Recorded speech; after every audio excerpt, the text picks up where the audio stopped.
Hello everyone, welcome to Future Battle JPSC classes. Today we will discuss about the Wegener's continental drift theory. जैसा कि हम सभी जानते हैं कि अर्थ पर जो भी कॉन्टिनेंट्स है वो आज के प्रेजेंट कंडीशन में नहीं थे। पहले वो लोग एक साथ जुड़े हुए थे और इस बात को बहुत सारे जियोलॉजिस्ट ने प्रूव किया है, जिसमें कि सबसे ज़्यादा जो प्रूवन फैक्ट्स माना जाता है वो वेगनर के द्वारा दिया गया कॉन्टिनेंटल ड्रिफ्ट थ्योरी का ही माना जाता है। जैसा कि हम सभी जानते हैं कि अर्थ का जो कॉन्टिनेंट है वो सियाल से बना हुआ है, that is silica and aluminium, जो कि सीमा पर फ्लोट करता रहता है। SiMa, that is silica and magnesium. और जो प्रेजेंट कंडीशन ऑफ कॉन्टिनेंट्स है वो ज़रूरी नहीं है कि अभी जिस तरह है वो आगे फ्यूचर में वैसा होगा और वैसा ही हमारा पास्ट में था, ऐसा ज़रूरी नहीं है। तो इसी सब पर बात करते हुए हम लोग आगे चलते हैं कि वो कैसा था और अभी कौन से चेंजेस हो रहे हैं और जो भी थ्योरी प्रपोज की गई है वो किस बेसिस पर की गई है और कौन कौन से एविडेंस उस पर दिए गए हैं और कौन कौन से फोर्सेस रिस्पॉन्सिबल थे कॉन्टिनेंटल ड्रिफ्ट के, उन सभी के बारे में जानते हुए हम लोग आज अपनी क्लास को पूरा करेंगे। तो आगे बढ़ते हैं हम लोग। The present position of continents and the similarities found in many of the distance position continents attracted some scholars in particular. बहुत सारे स्कॉलर्स जो अर्लियर स्कॉलर्स थे उनको ये बात बहुत ही अट्रैक्ट की गई कि कॉन्टिनेंट्स के जो साइड में जो एजेस पर जो भी कंडीशंस थी और वो उनका जो शेप था वो एक दूसरे से मैच कर रहा था और बहुत सारी सिमिलैरिटीज इसमें मिल रही थी। इसकी बेसिस पर उनको और जिज्ञासा हुई और वो लोग आगे इस पर और भी रिसर्च करना स्टार्ट किए। Various scientist of the world consider that there is a surprising similarity between the eastern and western coast of Atlantic Ocean, and this similarity is due to geological time of the continents located on either side of Atlantic Ocean with each other. उन्होंने देखा कि Atlantic Ocean के दोनों right side and left side, that is east side and west side पर बहुत सारी similarities हैं वो एक दूसरे से में फिट हो जा रही हैं। Most of the scientist believes that Europe and Africa in the east of the continent and North and South America in the west were connected to each other, which later got separated from each other due to displacement. बहुत सारे जियो scientist का मानना है कि Europe and Africa in the east and in the west, North America and South America जो थे वो पहले जुड़े हुए थे और बाद में वो लोग अलग हो गए। क्यों अलग हुए? तो डिस्प्लेसमेंट की वजह से अलग हो गए। और ये डिस्प्लेसमेंट क्यों हुआ और इस डिस्प्लेसमेंट के लिए कौन कौन से फोर्सेस रिस्पॉन्सिबल है उसको हम लोग आगे पढ़ेंगे। Such a possibility was first expressed by the Dutch cartographer Abraham Ortelius in 1596. और अब्राहम 1596 में ये सबसे पहले अब्राहम ऑर्टिलियस के द्वारा ये प्रूव किया गया कि बहुत सारे जो कॉन्टिनेंट्स हैं वो एक साथ जुड़े हुए थे। उन्होंने सबसे पहले ये प्रूव करने की कोशिश की। The credit of showing all the continents together in one map goes to Antonio S. Pellegrini. और अब्राहम ऑर्टिलियस ने तो ये बोला था कि सभी कॉन्टिनेंट्स एक साथ थे, फर्स्ट उन्होंने एक्सप्रेस किया था, बट एंटोनियो एस पेलेग्रिनी ने ये सबसे पहले अपने मैप पर दर्शाया और एक सारे कॉन्टिनेंट्स को मिला के एक कॉन्टिनेंट बनाया जिसको आगे चलकर पैंजिया कहा गया। उसका मैप तैयार किया उन्होंने। अब हम लोग वेगनर ने कैसे इसको डेवलप किया, उनके लिए क्या इंस्पिरेशन था, वो क्या प्रूफ करना चाह रहे थे और इसी केस में कैसे उन्होंने कॉन्टिनेंटल ड्रिफ्ट थ्योरी को प्रूव कर दिया, इसके बारे में हम लोग जानते हैं।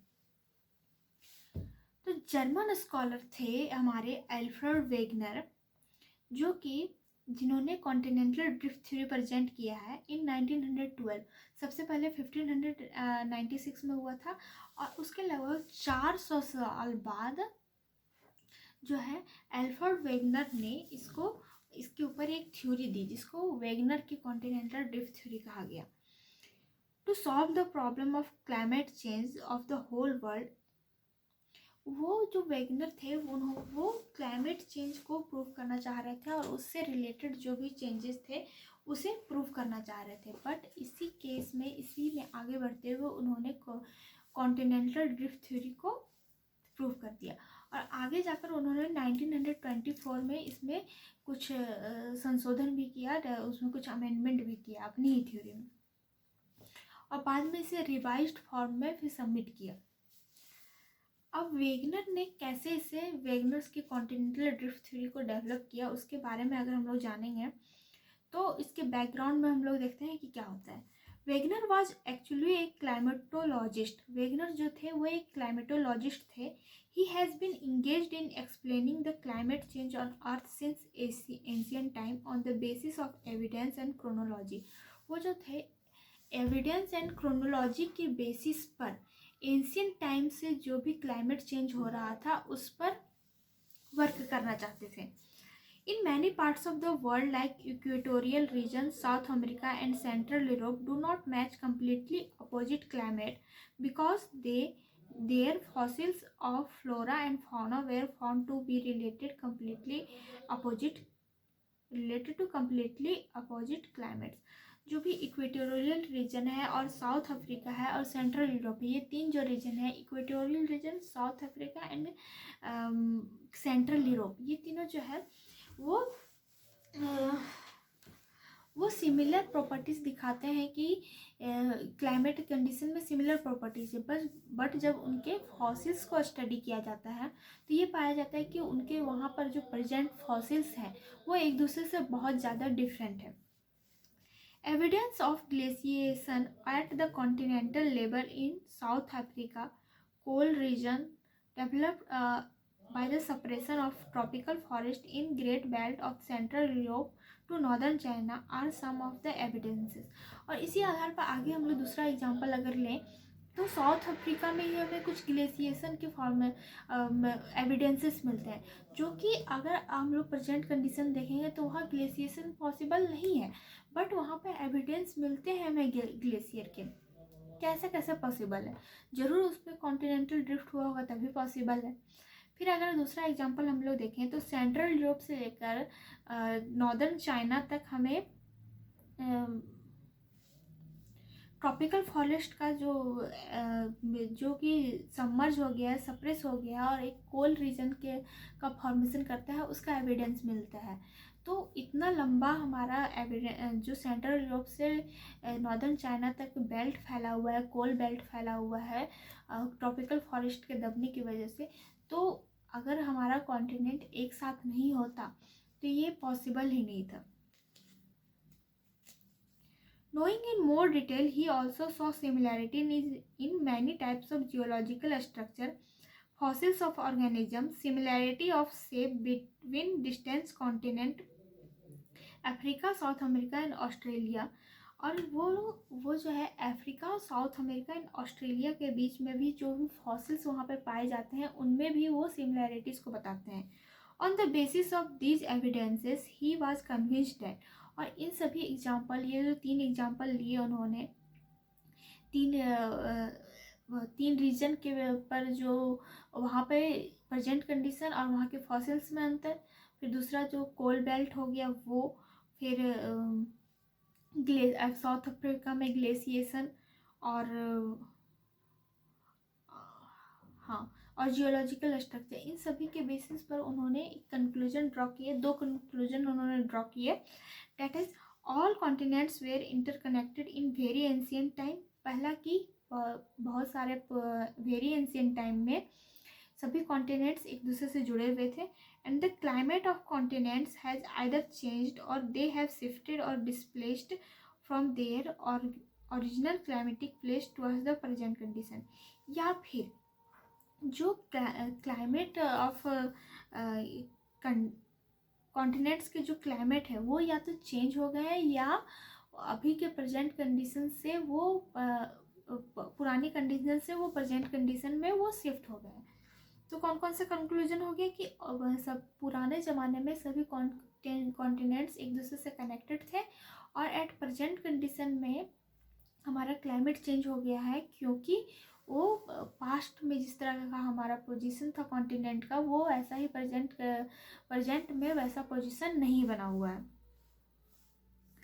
अब इस थ्योरी के आउटलाइन में अगर हम लोग देखेंगे कि इस थ्योरी को उन्होंने कैसे प्रूव किया, तो वेगनर ने नोटिस किया कि there is a striking similarity between the eastern and western coast of Atlantic Ocean. Introduction में हमने देखा ही है कि बहुत सारे जियो साइंटिस्ट को ये बात अट्रैक्ट करती थी कि अटलांटिक ओशियन के ईस्टर्न एंड वेस्टर्न साइड में बहुत ज़्यादा सिमिलैरिटी है, जो एग्जैक्टली क्या वो बोलते हैं, नेकेड आई से हमें थ्रू मतलब कि 1 सेकेंड में ही विजिबल हो जाता है कि ये दोनों फिट हो जाएंगे। He made it clear that the rise of Brazil in South America could be contagious in the Gulf of Guiana in Africa। जो गल्फ ऑफ गुएना है वहाँ पर ब्राज़ील का जो भी उठा हुआ पार्ट है वो वहाँ पर जाके फिट हो सकता है। दूसरा एग्जांपल उन्होंने लिया, the eastern coast of North America can be connected with the western Europe. Eastern coast of North America जो है वो हमारा वेस्टर्न कोस्ट ऑफ यूरोप से कनेक्ट हो सकता है। और थर्ड एग्जांपल उन्होंने लिया, East Africa, the rise of Ethiopia and Eritrea can be combined with the coastline of western India and Pakistan. Western India और पाकिस्तान का जो भी कोस्ट लाइन है, हमारा वेस्टर्न कोस्ट लाइन है, वो इथियोपिया एंड एरिट्रिया में के साथ कंबाइन हो सकता है। फिर चौथा एग्जांपल उन्होंने लिया, Australia can fit in Bay of Bengal. Australia जो है वो बे ऑफ बंगाल में फिट हो सकता है। और इन चारों को बेसिस पर अगर हम लोग एक साथ जोड़ देंगे तो वो एक साथ एग्जैक्टली फिट हो सकते हैं, और इसको उन्होंने नाम दिया जिगसॉ फिट। तो यहाँ हमारा पहला टर्म आता है जिगसॉ फिट। अब इसी को आगे एक्सप्लेन करते हुए वेगनर बोलते हैं, to explain the equilibrium theory Wegener assume that in Carboniferous era. वो वेगनर जो है अपना प्रूफ जो उन्होंने भी अपनी बात की है वो कार्बोनिफेरस एरा से वो प्रूफ करना स्टार्ट करते हैं। तो वो बोलते हैं कि कार्बोनिफेरस एरा में जो हमारा अर्थ था, अर्थ के ऊपर जो कॉन्टिनेंट थे वो एक लार्ज लैंड मास के रूप में था, जो कि जिसका नाम उन्होंने दिया पेंजिया। अर्थ के ऊपर एक लार्ज लैंड मास था इन कार्बोनिफेरस पीरियड, जिसका नाम उन्होंने दिया Pangaea. There was a huge ocean around Pangaea which is called Panthalassa. और इस पेंजिया के अराउंड बहुत ज़्यादा बड़ा एक ओशियन था। जितना पार्ट बच गया अर्थ के ऊपर वो सारा ओशियन ही था पेंजिया के अलावा, वो जिसका नाम उन्होंने दिया पैंथालसा। और फिर पेंजिया को हम लोग 2 भागों में बांटते हैं, that is Laurasia and Gondwana land. Laurasia में हमारा आता है North America, Europe and Asia. इन तीनों को मिलाकर हम लोग लॉरेशिया बनाते हैं। एंड अगेन ये और गोंडवाना लैंड में 5 पार्ट आते हैं, that is south America, Africa, Indian peninsula, Australia and Antarctica. ये सारे 5 कॉन्टिनेंट गोंडवाना लैंड में आते हैं। और गोंडवाना लैंड और लॉरेशिया मिलकर हमारा पेंजिया बनाता है। और ये दोनों जो है गोंडवाना लैंड और लॉरेशिया को जो बांटने वाला काम करता है वो टेथिस सी है। हालांकि लॉरेशिया और गोंडवाना लैंड एक दूसरे से कनेक्टेड है, बट इन दोनों के बीच में एक छोटा सा टेथिस सी था, जिसकी वजह से आगे चलकर हिमालय का फॉर्मेशन होता है। तो इसको वर्ड्स में हम लोग देख लेते हैं। Wegener assumed that in Carboniferous era all parts were connected to each other as one large landmass. Wegener named it vast terrestrial part as Pangaea, and there was a huge ocean around Pangaea which was named Panthalassa. In the northern part of Pangaea were North America, Europe and Asia, which is jointly known as Laurasia. And in the southern part of Pangaea were South America, Africa, Peninsular India, Australia and the Antarctic continent, which is known as Gondwana land. Between these two terrestrial parts there was a shallow and narrow ocean called Tethys Sea. यहाँ तक हम लोगों ने पढ़ लिया। अब आगे देखते हैं वेव की कैसे उन्होंने ड्रॉ किया कि प्रेजेंट कंडीशन हमारा कैसा है कॉन्टिनेंट का, क्यों हुआ है। तो इसी में उन्होंने बोला कि जो लॉरेशिया का जो पार्ट था, कुछ पार्ट जो वो है नॉर्थवर्ड मूव होने लगा, और गोंडवाना लैंड का जो इंडियन पेनिनसुला वाला पार्ट था वो भी नॉर्थवर्ड मूव होने लगा, और जिसकी वजह से जो था टेथिस सी वो धीरे धीरे सैलो और नैरो होने लगा और ज़्यादा, और उसका जो डिपोजिशन था वो उठ गया, और उठने की वजह से हमारा जो है हिमालय एंड एल्प्स का माउंटेन रेंज का फॉर्मेशन हुआ। ठीक है, अब इसमें सेकंड पार्ट बोल, इसमें भी हमारा मूवमेंट में सेकंड पार्ट है। ये तो हमारा नॉर्थवर्ड मूवमेंट के बारे में उन्होंने बोला। अब वेस्टवर्ड मूवमेंट के बारे में जानते हैं। वेस्टवर्ड मूवमेंट में वो बोलते हैं कि जो हमारा गोंडवाना लैंड का जो नॉर्थ अमेरिका गोंडवाना लैंड का हमारा साउथ अमेरिका एंड लॉरेशिया का जो नॉर्थ अमेरिका वाला पार्ट था वो वेस्टवर्ड मूव होने लगा। वो वेस्टवर्ड मूव होने लगा जिसकी वजह से कि वेस्टर्न कोस्टल रीजन पर हमारा थोड़ा सा सिकुड़न हो गया और वो फोल्ड हो गया, और वहाँ पर फोल्ड होकर हमारा एंडीज एंड रॉकी माउंटेन्स का फॉर्मेशन हुआ, जो कि फोल्डेड माउंटेन्स है उनका फॉर्मेशन हुआ। तो इसको वर्ड्स में देखते हैं हम लोग कि वेगनर के in Wegener's view is that some parts of Pangaea began to move towards the equator while some other part started displacing in western direction. ठीक है, कुछ इक्वेटर की तरफ मूव होने लगे, कुछ वेस्टर्न डायरेक्शन की तरफ मूव होने लगे। The process started about 300 million years ago, और ये जो प्रोसेस है हमारा 300 मिलियन ईयर्स एगो में स्टार्ट हुआ in the last Carboniferous era.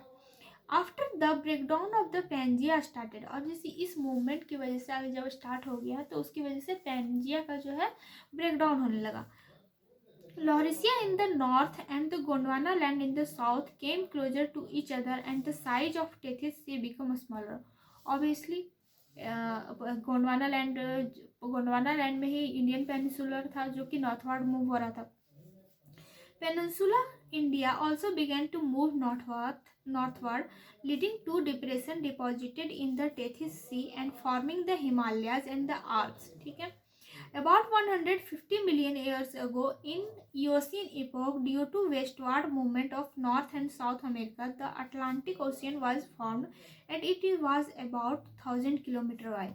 हाँ, जब हमारा north America and south American continent westward move होने लगा, उसकी वजह से यूरोप अफ्रीका और ये सब जो भी इधर राइट साइड में कॉन्टिनेंट्स बच गए, remaining part of Laurasia and Gondwana land, उनके बीच में एक सी का निर्माण हुआ जिसको अटलांटिक सी ओशियन का निर्माण हो गया, दैट इज अटलांटिक ओशियन का, जो कि 1000 किलोमीटर हमारा वाइड था।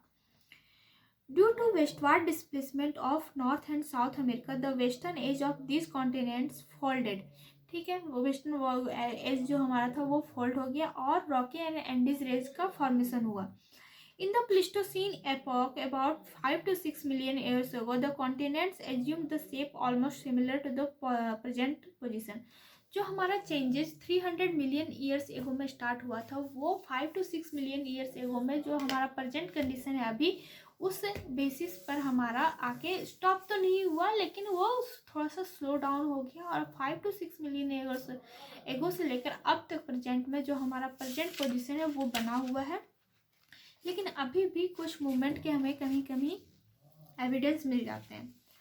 अब हम लोग देखते हैं कि ये मूवमेंट तो हुआ, गोंडवाना लैंड और लॉरेशिया के कुछ पार्ट नॉर्थवर्ड मूव हुए और कुछ पार्ट जो है हमारा वेस्टवर्ड मूव हुआ, लेकिन ये क्यों हुआ, नॉर्थवर्ड मूवमेंट क्यों हुआ और वेस्टवर्ड मूवमेंट क्यों हुआ, इसके बारे में हम लोग जानते हैं। तो according to Wegener, when Pangaea was divided it flowed in two direction, दो डायरेक्शन में फ्लो हुआ, that is northward, that is towards the equator. Northward movement जो था हमारा टुवर्ड्स द इक्वेटर था। These flows were made possible by two types of forces, और ये जो है हमारा क्यों पॉसिबल हुआ, तो दो टाइप ऑफ फोर्सेस की वजह से पॉसिबल हुआ। तो फर्स्ट केस हम लोग लेते हैं कि इक्वेटर के साइड क्यों मूव हुआ। तो इक्वेटर से के साइड मूव होने का इसलिए दो रीजन देते हैं, दैट इज बियोंसी एंड ग्रेविटी। ये दो कारण थे जिसकी वजह से हमारा नॉर्थवर्ड मूवमेंट हुआ। बियोंसी का मूव, यहाँ पर बियोंसी फोर्स कैसे लगता है, तो बियोंसी फोर्स तभी लगता है जब कोई चीज़ किसी चीज़ पर फ्लोट कर रही है। तो यहाँ पर हम लोग कॉन्टिनेंट्स का केस है और उसमें बुयांसी फोर्स कैसे लग रहा है, तो कॉन्टिनेंट्स जो है वो सियाल से बने हुए हैं, that is SiAl, silica and aluminium, और वो जो है सीमा पर फ्लोट कर रहे हैं, that is silica and magnesium. तो जब सिलिका जो है वो लेटर मटेरियल है और वो सीमा पर जब सियाल जो लेटर मटेरियल है वो सीमा पर जब फ्लोट करता है तो वहाँ पर जो बुयांसी फोर्स लगता है, इसी की वजह से हमारा कॉन्टिनेंट ड्रिफ्ट हुआ नॉर्थवर्ड। और दूसरा ग्रेविटेशनल फोर्स, ग्रेविटेशनल पुल जो नॉर्थवर्ड हो रहा है उसकी वजह से हमारा कॉन्टिनेंट जो है वो नॉर्थवर्ड पुश हुआ। तो इसको सेंटेंस में देख लेते हैं। The float was the equator was due to the force of gravity and force of buoyancy. The continent is made up of sial and is less dense than sima. So sial is floating on sima without any hindrance.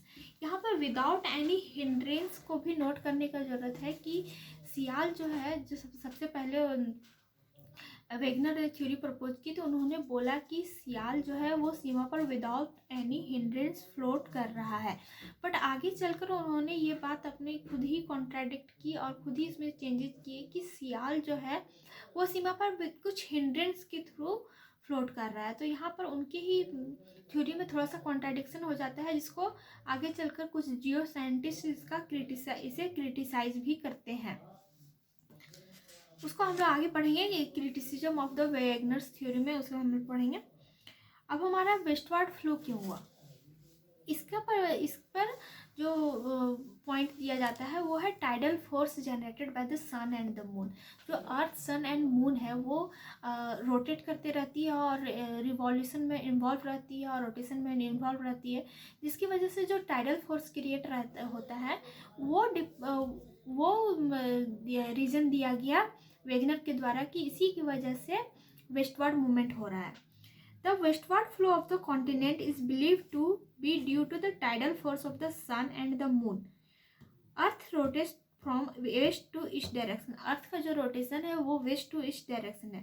And tidal force act as a brake on the earth rotation. और अर्थ के rotation पर tidal force जो है वो एक break की तरह काम करता है।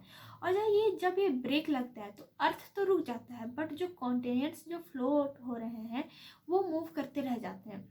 और इसी मूवमेंट की वजह से जो है हमारा कॉन्टिनेंट्स जो है वेस्टवर्ड ड्रिफ्ट हो रहा है। जैसे समझने के लिए अगर बोले तो कोई चीज़ है उसके ऊपर, ये हमारा अर्थ है, उसके ऊपर एक कॉन्टिनेंटल प्लेट है और ये घूम रहा है, तो ये घूमता हुआ ऐसे घूम रहा है तो प्लेट भी उसके साथ आगे की ओर मूव कर रहा है। लेकिन अगर अर्थ अचानक से रुक गया टाइडल फोर्स की वजह से, तो अर्थ तो रुक गया बट कॉन्टिनेंट्स जो है वो आगे मूव करता रह गया, और इसी मूवमेंट की वजह से जो है हमारा कॉन्टिनेंट्स वेस्टवर्ड मूव कर रहा है। ये अकॉर्डिंग टू वेगनर उन्होंने अपना प्रूव किया। Further explaining the continental drift or the displacement, Wegener considered the continental fragments to be relatively light material called sial. Sial जो है वो light material है, which has been floating for some time by sinking in the heavy material called सीमा, जो कि sima पर float कर रहा है। For this reason, due to the influence of gravitational force, tidal force, etc., the continents have been gradually affected for million years ago. और million years ago में 3 forces, tidal force, gravitational force and buoyancy force, ये तीनों force लगने की वजह से हमारा northward movement हुआ एंड वेस्टवर्ड मूवमेंट हुआ। और जो पेंजिया था वो बहुत सारे पार्ट में बढ़ कर डाइफरकेट होकर वो डिस्प्लेस हो गया वहाँ के कॉन्टिनेंट। और जो प्रेजेंट कंडीशन है जो 5 to 6 million years ago create हुआ है, वो प्रेजेंटली वो कंडीशन में अभी भी है। और ये पोजीशन, ये जो सिनेरियो है हमारा कॉन्टिनेंट्स का, वो क्रिएट होता है। आज यहीं तक रखते हैं और उसके बाद जो हमारा जो वेगनर्स का कॉन्टिनेंटल ड्रिफ्ट थ्योरी है वो हमारा ख़त्म नहीं हुआ है। एविडेंस कौन कौन से मिले हैं कॉन्टिनेंटल ड्रिफ्ट के, उस पर क्या क्रिटिसिज्म होता है कि क्यों वेगनस कॉन्टिनेंटल ड्रिफ्ट थ्योरी पूरी तरह की से सही नहीं है। फिर हमारा जो सी का जो है वो फ्लोर अभी भी एक्सपेंड कर रहा है, जिसकी वजह से कॉन्टिनेंट्स भी थोड़े बहुत फ्लोट हो रहे हैं, इसको भी एक्सप्लेन करना है। और कि और फोर्थ इज कौन कौन से न्यू एविडेंस मिले हैं जिसके बेसिस पर कॉन्टिनेंट्स के जो कॉन्टिनेंटल ड्रिफ्ट थ्योरी है वेगनर की वो प्रूव होती है। ये 4 पार्ट अभी हमारा बचा हुआ है ये, तो इसको हम लोग सेकेंड पार्ट में करेंगे। Till then wait for the second part. Thank you.